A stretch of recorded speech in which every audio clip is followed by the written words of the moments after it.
Living Adventurously is brought to you in partnership with Komoot, the route planning and navigation app that helps you make the most of your outdoor adventures.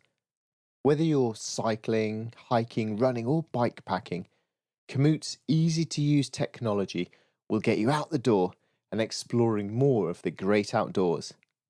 You can see where I've been exploring by checking out the highlights of my journey on Komoot.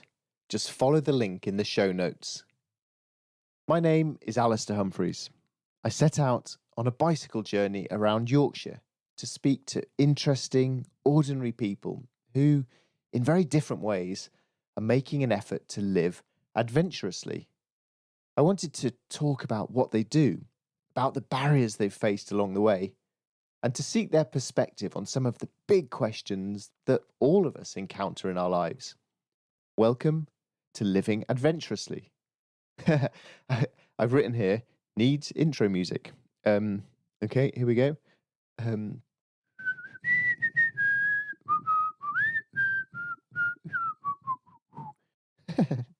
That'll do.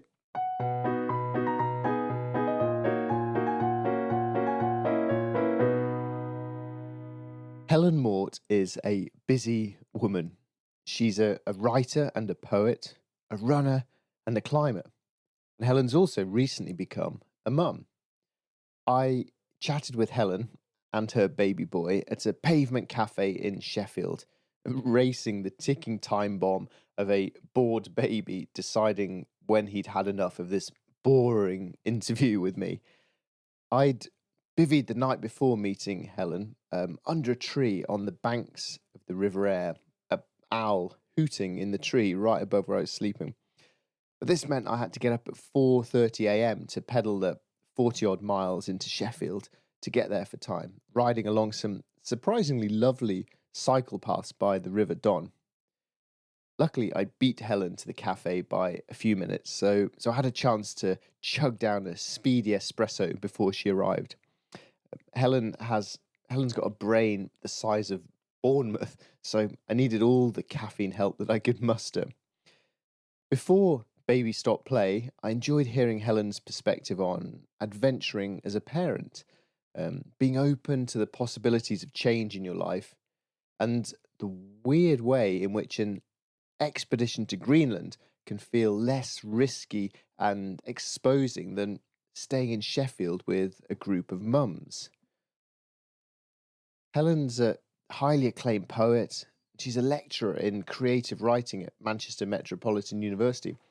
So I was intrigued to hear her take on imposter syndrome and her masochistic enjoyment of attempting creative projects she doesn't know whether or not she can do. Helen, thank you for meeting me. I'm sitting on a Saturday morning outside a nice cafe, your local cafe. You seem to know everyone who walks past, with your little one, and who's desperate to eat the microphone. So we'll give this a go, see how we get on. My first question to you is, because I asked this of everyone who's done a PhD, because I love it, what was the title of your PhD? I'm a bit embarrassed to say. So the first part is a quote, I must emphasise. Something else, comma, then something else again. Neuroscience, neuroscience and connection making in contemporary poetry. Brilliant. I absolutely love people's PhD titles. And I won't ask another question about that because I'll be massively out of my depth. You're a climber. Kind of, yeah. A runner. Yeah. Kind of. Definitely a runner, not so much a climber. Okay. And one of the things you enjoy this for is the clarity of it. Can you tell me a bit about then why you like the running and the climbing? Well, actually, so I came to climbing a bit later. I was quite a sort of stocky little kid. I did a lot of walking with my dad when I was a kid. I was always quite into sort of endurance sports, but I never thought of myself as particularly sporty. And I sort of got into running at secondary school, got picked to do a race and decided to train for it. And then on the day, the PE teacher had picked someone else, and I was really upset and asked if I could run anyway. And then ended up doing quite well. So it kind of all started from there. And so I always enjoyed enjoyed running because it was the first time I'd been good at anything sort of physical. And that then became I think because of that, I became confident doing it, and it was my sort of time to think. So I did that from when I was 12, but I only started climbing when I was like sort of 17, 18, in the Peak District. And I realised that I liked climbing for different reasons, because it was more... Running for me, it does give me clarity, but it's not always a way of switching my thoughts off. I can still worry quite a lot and do things when I'm running. But when I'm climbing, I realise I can't. You have to think about the next hold, and it's much more kind of for me. And maybe because I'm pretty bad at it, and definitely compared to running, there's no kind of competitive drive. There's no sort of obsessive side to it. There's no ego really. It's just I'm never going to be good at it. I just enjoy it, and also because I'm not particularly competent at it, I have to really concentrate. So it feels for me a bit more of a kind of pure sport in a funny sort of way. It's not tainted with any like bad things, I guess. Whereas running is a bit more ambivalent, and I have quite a funny relationship with running at different times, and sort of. That changes. Yeah. So I think I kind of prefer climbing for clarity, actually, these days, in a different kind of way. Yeah. Well, I'm meeting you. We've got my bike here. I'm cycling around Yorkshire for a month. And these couple of lines struck with me in terms of the notion of why I'm out on my bike ride from the dogs. Oh, yeah. With the plans to set off past the meadow, down behind the beck, beyond the blunt profile of Silver Howe, and nobody will call me back. Yeah. That idea of just being able to take off. And obviously, there's times in your life when you can't just take off, but you can kind of pretend that you can through manageable adventures, I think. Like going on a run or sort of... Yeah, I think that was... But actually, when I wrote that poem, it's funny, it's interesting that line spoke to you about sort of the idea of setting out and stuff, because I think at the time when I wrote that, it was actually quite a sad thing. I was thinking about... It was about freedom, and it was about being able to run over the fells. But it was also about the idea of, like, something that I think about a lot, which is, like, at the time when I wrote it, I was thinking if I did meet with misadventure on one of my adventures, I kind of wouldn't be, like, leaving anyone behind. I only had myself to be responsible for and to, which is kind of liberating, but also can feel sad. So, like... And so how's that approach to... You said it better than me just now. You said, was it pretend freedom on kind of. How's your approach to that changed in your new stage of life? Yeah, it's interesting, and I think it applies to writing as well, because the thing about having a baby, people are always saying, "Oh, you must be writing lots about him." I was like, "Well, no, because I don't have any time to write." Yeah. So your time is much more, it's much more constrained. He's got the microphone. Yeah. Hello. But I suppose when you do get out, you value it more, or you have a sense of... I haven't had... A lot of people told me that when I climbed, I'd find that I'd become more risk-averse. Yeah. And I think perhaps because I was so risk-averse in the first place, it hasn't made any difference. So I've been soloing and stuff like that, and haven't felt any more kind of worried. Still hanging on tight. Yeah, than I would before. Yeah. It's not kind of, I shouldn't climb that because I've got a baby or whatever. But I could imagine how it could make you feel like that. I've actually kind of seen it as a really nice chance to have, it sounds a bit cliched perhaps, but to have new adventures, because I really love having a little accomplice who at the moment, bless him, doesn't have a choice in the matter. Yeah. So I can do things, I enjoy doing things with a baby that... Not all people, I mean, many people, like yourself, you wouldn't think this kind of stuff was particularly brave, or like... But that some people would think was a bit brave to do with a baby, like taking him up Snowdon. I've taken him up quite a lot of mountains and stuff, and carried him, and taken him running with me quite a lot. And I enjoy that side of the adventure. Going, actually, I'm gonna take the baby with me. So is he adding to your adventurous life rather than getting in the way of it? Kind of is in a way. Well, no, he's just changing it. He's changing the balance, and he's definitely making it feel more like it's got more of a purpose, because it's the sense of introducing him to places and to things that he might love later on. And I know that he doesn't have a clue at the moment, but I can delude myself that the exposure to those adventures and those things will sort of stay with him in the way that it did with me, with my dad and stuff. Yeah. Like my dad, it's because of my dad that I love walking and I love climbing, I love the outdoors, and I'd be so chuffed if that got passed on. I was reading that I think there's something about, because my partner's two older children, they're not into the outdoors at all, and he is, and I always wondered why they weren't. And then I think I was reading something about how apparently it's mothers have more of an influence in that. If your mum is sporty or into the outdoors, you're more likely to than whether you're a boy or a girl. Yeah. I think Okay. apparently that's more of a predictor of what you do as an adult, which I don't know why, but that seemed quite interesting. But you were inspired by your dad. But I was, it was my mum was very sporty as well. Okay. It's just that my dad loved mountains, and Right. that became, it's interesting. So I suppose it's that idea that you can instill that love in someone else from early on, even if it's not true, even if he doesn't even know that he's been up Snowdon. It was like, you can show him the pictures in later life, and that'll be quite cool, I think. So what does the phrase living adventurously mean to you at this stage of your life now? Well, I think so. Actually, like having a baby has been living adventurously for me, because it was a bit of a risk.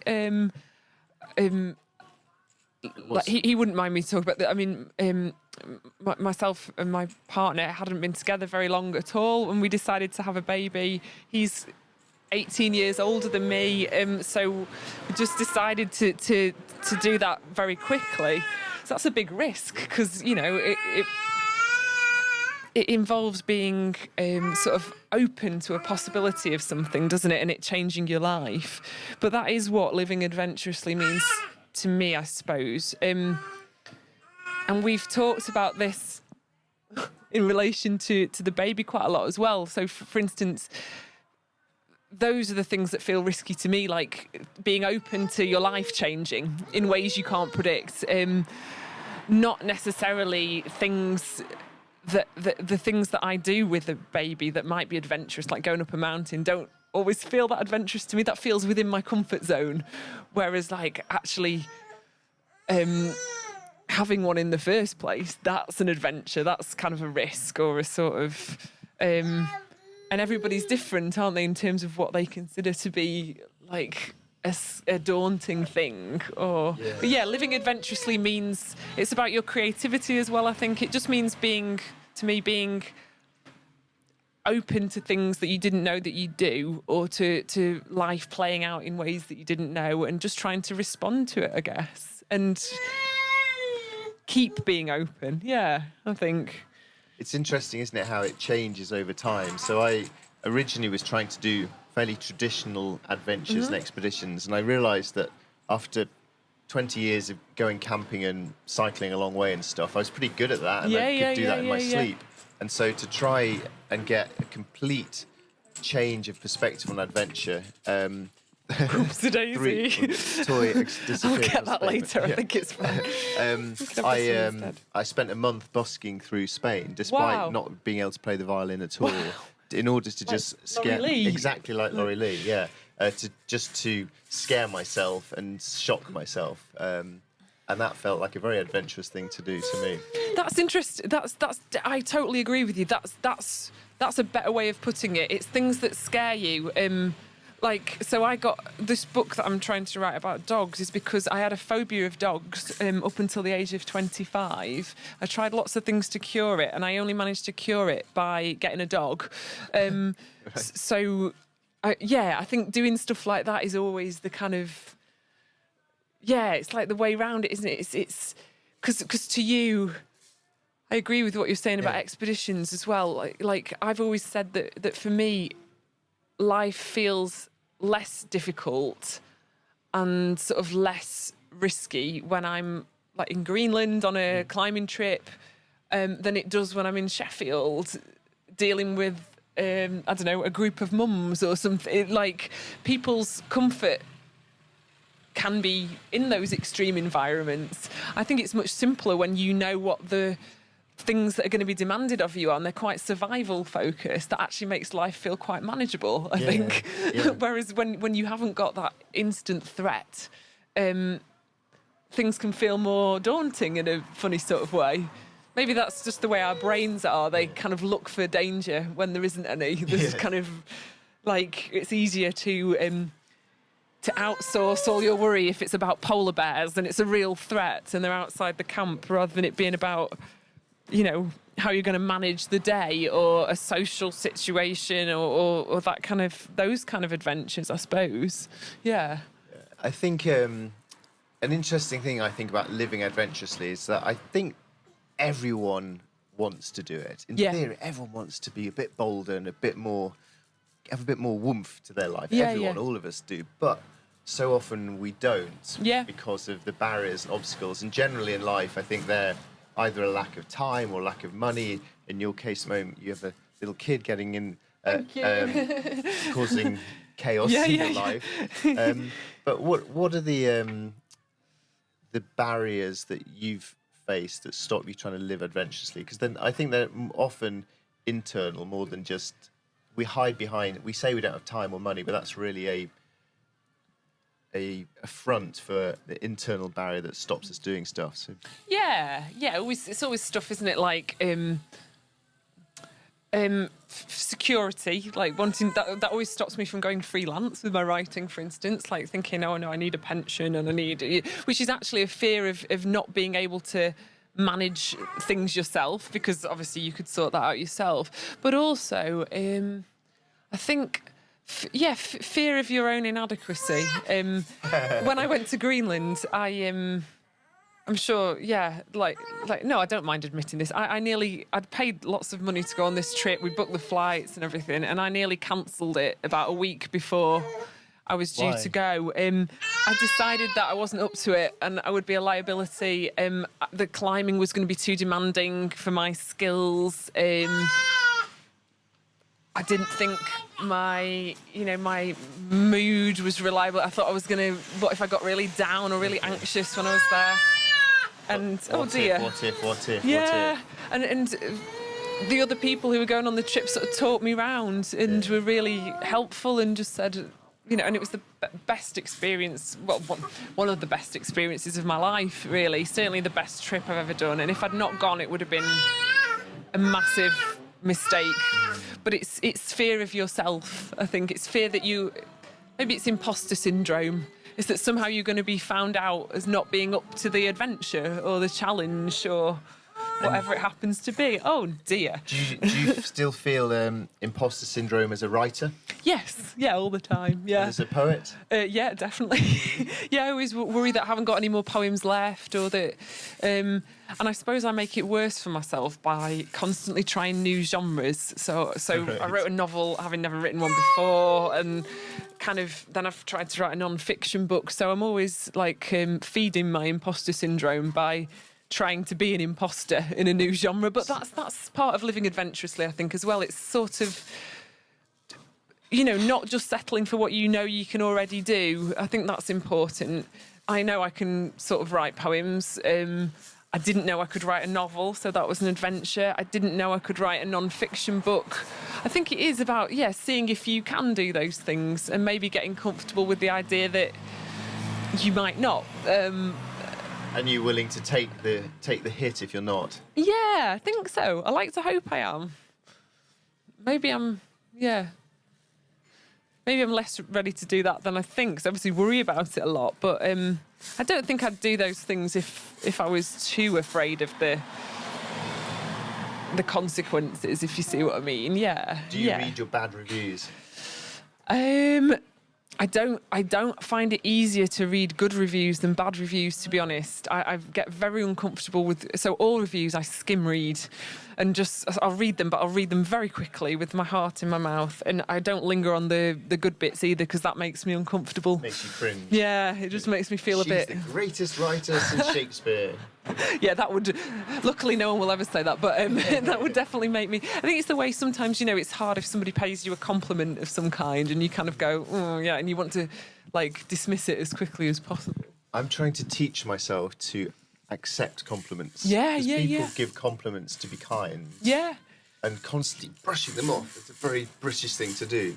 So I'm trying to teach myself to say, no, thank you, and accept them with grace when they come. Because sometimes it makes the person doing the complimenting feel bad if you just go kind of like, oh no, I was just trying to be nice. Yeah. Oops, daisy, thank you. So the complete works of Anonymous. Yeah.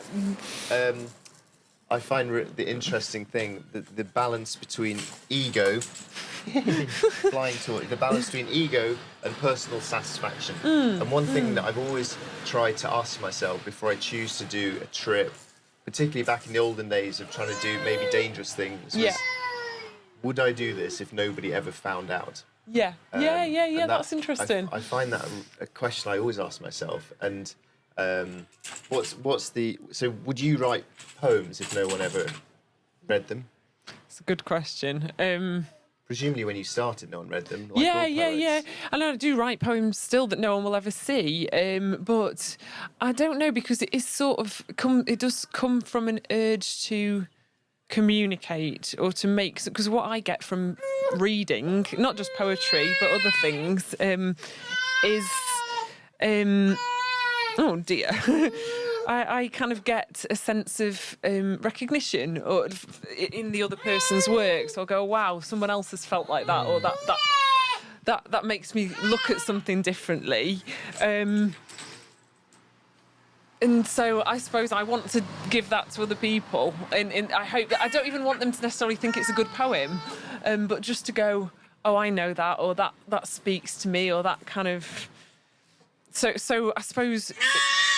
I suppose it's always there that you think that you assume that you're writing to an audience, not to avoid. But maybe I would, because you also do that just to make sense of something to yourself.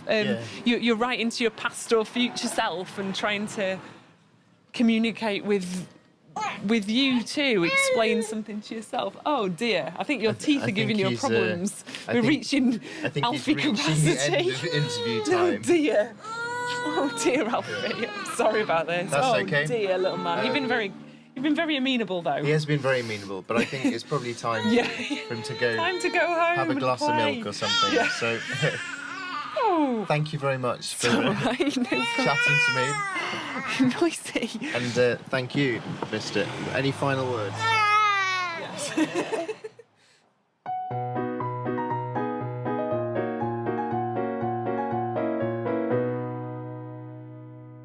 I hope you've enjoyed this episode of Living Adventurously. There's show notes from every episode on my website, alistairhumphreys.com/podcast. If you have enjoyed it, please take a screenshot of your phone and pop it up on social media, or leave a review with your podcast provider. It makes a massive difference. Thank you very much. I teamed up with Komoot to make this podcast happen. In case you missed it, Komoot is an outdoor planning and navigation app that helps you explore more of the great outdoors. One of the many ways Komoot helps you have better adventures is through their inspiring collections. Are you exploring a new area and not sure where to begin?